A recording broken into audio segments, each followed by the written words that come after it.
We got a lot of great topics we're going to talk about and into the news, so let's get into it. Shane Beamer on GMs, and I think he has an interesting perspective because he kind of throwing shade at GMs. You know, South Carolina head coach Shane Beamer, if you've been sitting on a rock and don't know who South Carolina's head coach is, warns college football about the dangers of NFL-style general managers, saying he refused to hand over roster control and that putting the GM between the head coach and the AD is a recipe for finger-pointing when things go south. Alrighty, so there is a lot of truth in this. There's 100% a lot of truth in this. I get from Shane Beamer's perspective why he doesn't want a GM in there. He wants to have, the outstanding relationship with the AD. He doesn't want lines blurred when he's talking to the, general manager, and then the general manager is talking to the AD. He doesn't want those lines blurred. But this is what I'll say. College football is the hardest sport and the most niche sport to coach in. Because imagine this, you get your players ready, all the off season, you got your winter workouts. Do you have spring camp? Do you have summer workouts? Do you have fall camp? But in between that, you got something really interesting. So at the end of your season, you hit the recruiting trail because you got early, signing day, with the kids coming out of high school. You got National Signing Day end of January, early February. You got transfer portal. I'm so glad it's only one window now, and I believe that window lasts 10 days. It is so difficult to coach in a sport because you're constantly, now this is if you're transformational coaching and not transactional coaching. That's verbiage that we've discussed on the show before, so it shouldn't be shouldn't be new to anybody that's been watching this show. The one percenters, as we like to say, shouldn't be new at all, that ideology. But yeah, if you're transformational coaching, you're doing in-home visits, you're hitting the recruiting trail immediately after your season's over, and you're trying to get guys to come in, to replenish your roster that you're about to lose, whether that, is via the portal or via graduation.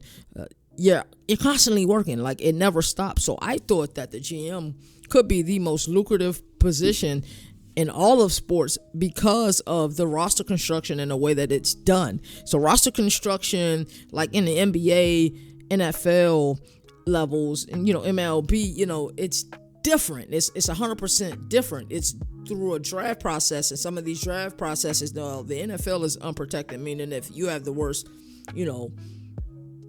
record, then you'll have the first pick in the draft. NBA has slight protection that even if you have, the worst record, it doesn't guarantee, with the lottery that a lot of people believe that is rigged, doesn't guarantee you're going to have the draft. But you build your team, through the draft and through free agency, right? Well, college football, if you want to build your team from high school, you got to build it from the perspective of fundraising. That's what makes it different in college football. You got to build it with fundraising, and you have to have money in order to fundraise. You got to make people believe in your program. And, college football is a what have you done for me lately sport. I say that every episode, and it's so true. What have you done for me lately? Why should a recruit come to your school? It's fundraising where you find those funds, and as you're, fundraising and you're constructing your roster, you're just figuring out little pieces you need. Hey, we're a little light at free safety. What does the portal look like? And we need some help at the 3 tech, but we don't need a number one guy. We need fillers. We need guys that can come in when we're trying to, shuffle in and shuffle out the defensive line, because we want to play with great depth and want players to go 100%, even if that means they're playing 60% of the game. So there's so much fundraising at this level. I think that a GM is a fantastic idea. I really think it's a great idea. Now, I get it from Shane Beamer's perspective. He's like, hey, I'll do the fundraising myself. I don't trust you. I don't know what y'all whispering. Of course, the GM has the ability to say, hey, things aren't going right. I think the coach no longer has a good read on his team. Let's go find somebody else. So I get it from that perspective. I understand it fully why Shane Beamer believes that. But me personally, I think Shane Beamer is an outstanding coach in this sport. Trust no one. So I do get that 100% why he doesn't want to have anybody in that role. Well, why don't you suggest somebody that you trust? Maybe it's a former, South Carolina legend. Maybe it's somebody, you coached once upon a time. Why don't you suggest that? But I think every school should go after a GM, because I tell you what. Now, I'm sure there'll be times that Brent Venables and Jim Nagy don't see eye to eye. The guy from the Reese's Senior Bowl, who's now the GM at Oklahoma. I'm sure there'll be times they don't see eye to eye. But as it pertains to fundraising, and roster construction. This is something he did as a scout, but it's also furthermore something that he did at the Senior Bowl. He was able to, figure out, hey, what players we should invite, and he wasn't just inviting from the FBS.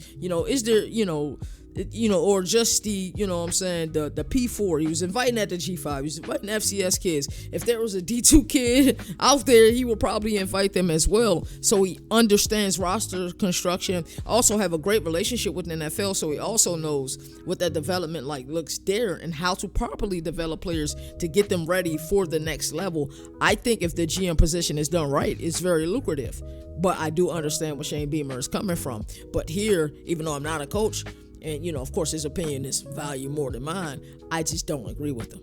I believe if you found a guy a lot of people talk about the success Sean McDermott has had with Buffalo. That success isn't the same without Brandon Beane, who just has an eye for talent and know how to will and deal at draft night and get a kid from Wyoming that wasn't accurate at all. He said, we can groom this guy. He has a strong arm. We know he can play in Buffalo. Let's groom him. He's more athletic than people believe. That doesn't happen without him. Or a kid who's in Chicago now, like a Tremaine Edmonds. He's did an outstanding job drafting. I think in college, as nuanced as it is, as niche as it is, go get your GM. You know who could really benefit from a GM right now? And I'm not sure if Colorado have one. I don't believe they do. But Colorado needs a GM. You look at everything going on with, Coach Prime and the health issues and, the fact that I still don't believe he's done an in-home visit. That's a little troubling to me because, probably the biggest portion of your job as it pertains to transformational coaching and development is being able to and of course outstanding inspirational speaker. His kids who plays for his team really believe in the words that he says, but I believe he can really benefit from a GM. So like I say, respect Shane Beamer's ideology on that, but at the same time I just think as niche as college football is, at the head coaching ranks, all the fundraising you got to doing, let them deal with the fluff. Of course you're involved. Hey, I'm sure Brent Venables and, Nagy are going to be having, lunch or brunch, quite often. Hey, I feel like we're strong here.